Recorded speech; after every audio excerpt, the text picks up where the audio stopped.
ګرانو دوستانو په سلامونو مو هرکلی کوم. په نننۍ ویډیو کې به درته دا معلومات درکړم چې عراق ولې خپلې جنگي الوتکې په صحراو کې ښخې کړې.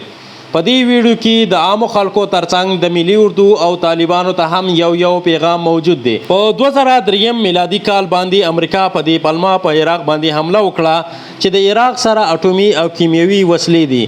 مګر د جګړې څخه وروسته امریکا ته داسې هیڅ څه په لاس ورنه رغله چې یا اټومي وسله وي او یا د اټومي اصلو سره څه تړاو ولري. مګر یوه ورځ امریکا پوځ القدیم هوایي ډګر ته نږدې په یو دښته کې د تیلو ټانکۍ ښکاره شوې چې په شګو کې ښخې شوې وي. کله چې امریکایي پوځیانو هلته کیندنه شروع کړه نو دا یو بشپړه میک 15 روسي بریدګره الوتکه وه. لنډه دا چې امریکا پوځ دغه دښته کې کیندلو ته ادامه ورکړه او په نتیجه کې داسې 13 نورې الوتکې میک 15 د دغې دښتې څخه راویستلې. په دې الوتکو باندې 10 فوټه ریک اچول شوی وو او د ډیرو الوتکو د تیلو ټانکۍ ویستل شوی وي. زیاتره الوتکې په پلاستیک باندې پوښل شوی وي ترڅو د الوتکو آلات او پرزې خرابې نشي.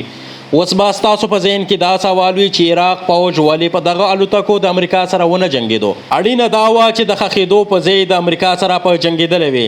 جواب دا دی کله چې په 1979 میلادي کال کې صدام حسین د عراق واکدار شو نو د عراق هوایي ځواک ډیر پرمختګ وکړو او کله چې صدام حسین د فرانسې او روسي څخه جنګي الوتکې واخیستلې د عراق هوایي ځواک لا نور هم قوي شو.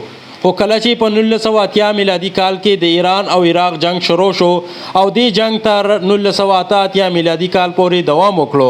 د جنگ وروسته عراق هوایي ځواک په سیمه کې یو پیاوړی ځواک و چې پکې د 1000 څخه زیاتې الوتکې موجود وي.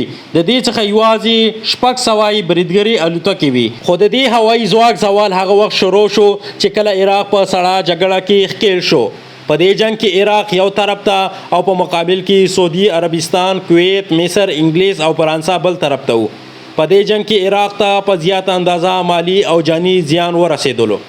د دې ترڅنګ 110 بریدګرې الوتکې هم د لاسه ورکړې. په دې وخت کې صدام حسین د هوایي ځواک د ساتلو لپاره د ایران سره اړیکې ټینګې کړې.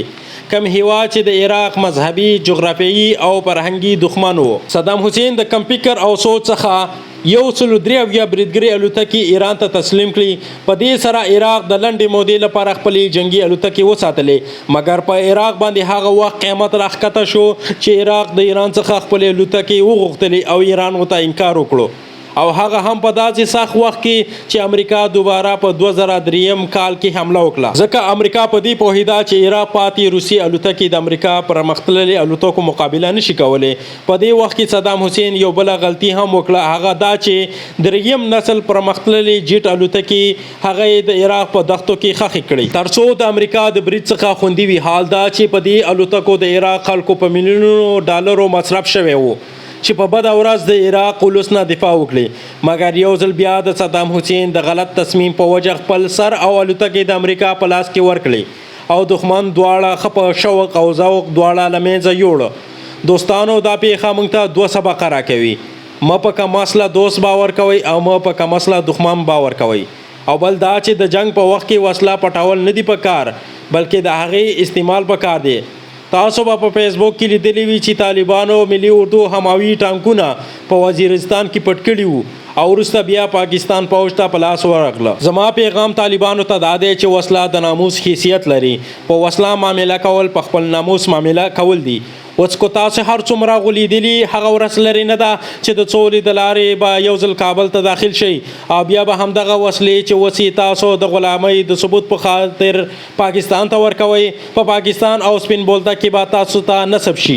مګر پاکستان د افغانستان هغه منافق دښمن دی چې پخوا به یې هم لنډغرو مجاهدینو ته ویل چې غنیمت وسلې پاکستان ته راوړئ موږ یې درته ساتو. کله چې کامیاب شي بیرته به یې درکړو.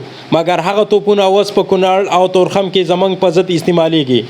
ډیره مننه د ویډیو کتلو څخه. مو کوم معلومات مو خوښ شوي ضروري شیر کړئ او د نورو ویډیوګانو لپاره زمونږ د یوټیوب چینل سبسکرایب او فیسبوک پاڼه لایک کړئ.